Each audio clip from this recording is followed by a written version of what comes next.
Dostlar, bütün xalqımızın və hökumətimizin də biganə qaldığı bir məsələdən danışacağım. O isə bu bizim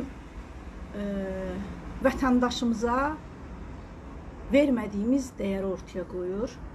O vətəndaş kim olur olsun, istəyir bilim insanı olsun, istəyir çoban olsun, istəyir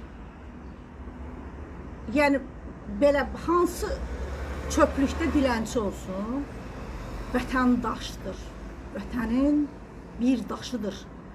Bir evin bir daşı düşərsə, o ev uçar. Bir devlət vətəndaşına verdiyi dəyərlə devlətdir.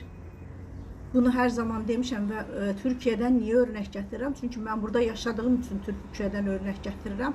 Başqa ölkədə yaşasaydım, oradan örnək gətirərdim. Bilmədiyim şeylərdən örnək gətirmək istəmirəm. Türkiyə Cumhuriyyətinin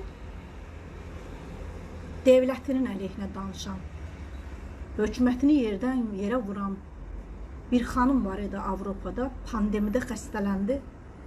Türkiyə devləti onun üçün bir uçaq qaldırdı burada.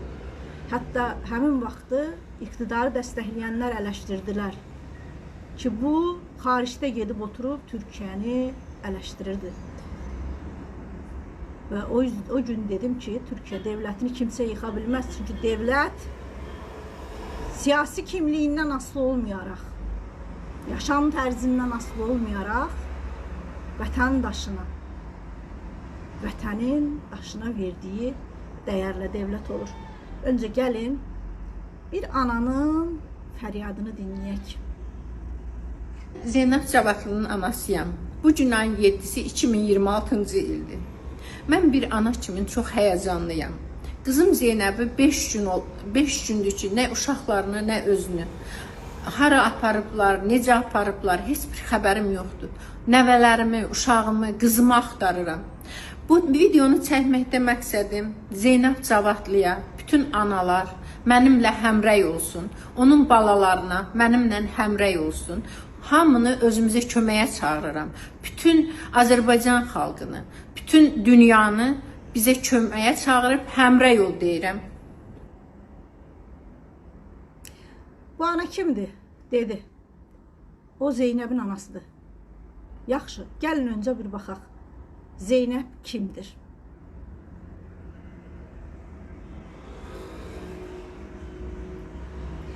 Zeynəbin başarısından və Azərbaycana gətirdiyi ödüllərdən uzun-uzadı danışmaq olar. Zeynəb dəfələrlə Azərbaycanın istiqlal marşını beynəlxalq arenada çaldırmış, Azərbaycan bayrağını dalğalandırmış, Azərbaycanın qüruru olan bir idmançıydı. Sonra nə oldu? Bir ərəb şeyxi Azərbaycana gəlib, ərəb şeyxinin qardaşı ilə evləndi. Bu Zeynəbin qərarı.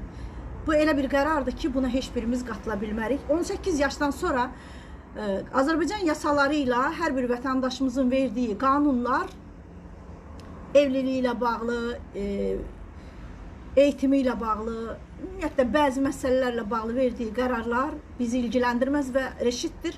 Öz hür iradəsi ilə bu qərarı verir. Amma bu sonra yanlış olur, doğru olur, bizi yenə ilgiləndirmir. Amma bugün Zeynəbin başına gələnlər hər birimizin başına gələ bilər. Bugün nə yazıq ki, biz bununla bağlı heç bir şey danışmırıq. Əslində mən bura, arkadaşlar, istəyirəm Zeynəbin üsyanını qoyum və təbii ki, söz ardı bir şeylər danışacağım. Buyurun, baxaq, Zeynəbin başına nə gəlir, sonra mən yenə açıqlama verəcəm. Help me and save me! Save me and my children! My ex-husband! He kidnapped my children! My ex-husband! Sheikh Said bin Maktoum! Rashid al-Maktoum! He kidnapped my children! He kidnapped my children! Dubai police help me! These are my children! Yəqin gördünüz, bu video uzun bir videodur. Zeynəb həyat yoldaşından ayrıldıktan sonra onun uşaqlarını onun əlindən alan nüfuzundan istifadə edib, qardaşının nüfuzundan istifadə edən ərəb şeyxinin qardaşı Zeynəbə uşaqları vermir və sonra görüş zamanı Zeynəb uşaqları ilə görüşdüyü zaman iddia edir ki, Zeynəb uşaqları qaçırdı falan filan. Sonra da Zeynəbi uşaqları ilə birlikdə uşaqların gözünün qarşısında zorla həbs edib götürürlər və bugünə qədər Zeynəbdən xəbər yoxdur. Baxın dostlar, biz bir Misir Qasımlı örneği və utancını yaşayırıq. Misir Qasımlı Qarabağ qazisi idi.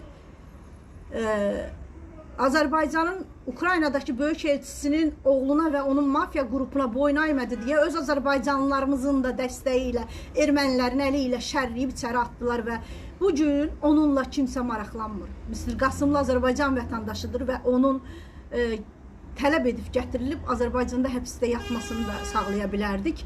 Biz Macaristandan Ramil Səfərovu gətirdiyimiz kimi Misir bir qəhrəmandır. Misir Qarabağ uğrunda canından keçmiş və Rus əskərinin çənəsinin altında duran bir qəhrəman idi. Amma Misiri nə yazıq ki, özünə müxalifət və özünə iqtidar deyən, özünə Azərbaycanlı deyən, ermənidən fərqi olmayanlar ermənilərdən daha çox şərləyərək Misirin içəridə qalmasına səbəb oldular. Allah bəlalarını versin, daha artıq.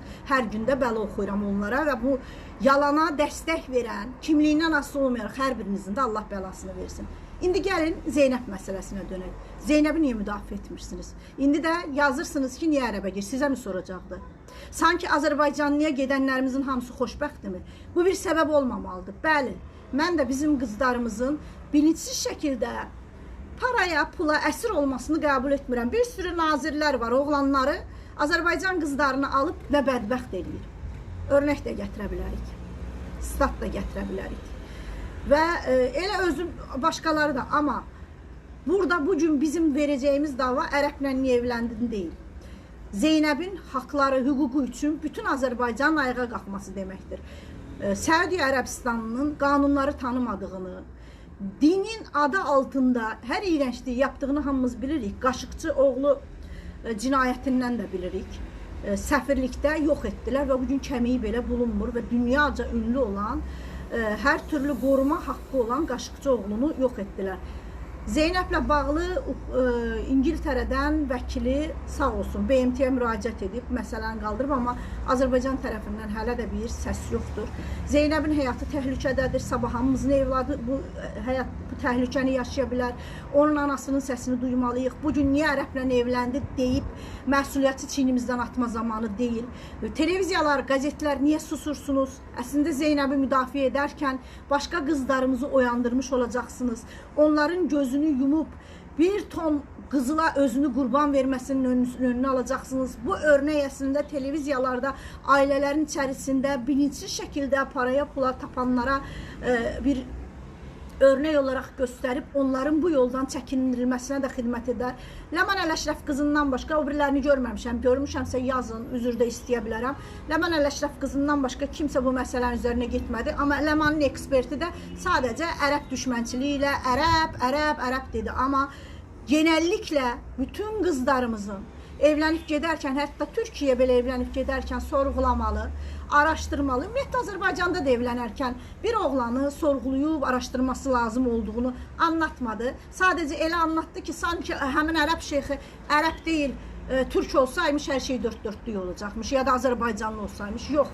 Amma o ölkənin iyrənc bir qanunları var, hərəmxanələri falan filan. Kim üçün normal ola bilər, mənim üçün iyrəncdir.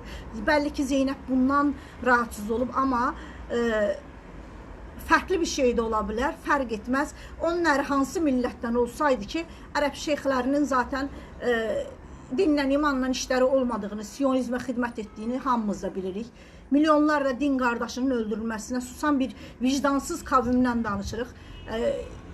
Bugün onlarla biz yox, eyni zamanda devlətimizin mücadilə aparması lazımdır. Ərəq şeyfinin Azərbaycanda ortaqları, iş adamları ola bilər. Onlar var deyə medianın susması daha utandırıcıdır. Səsinizi çıxarın və bu qızımızın haqqı üçün qollarınızı çirməyin.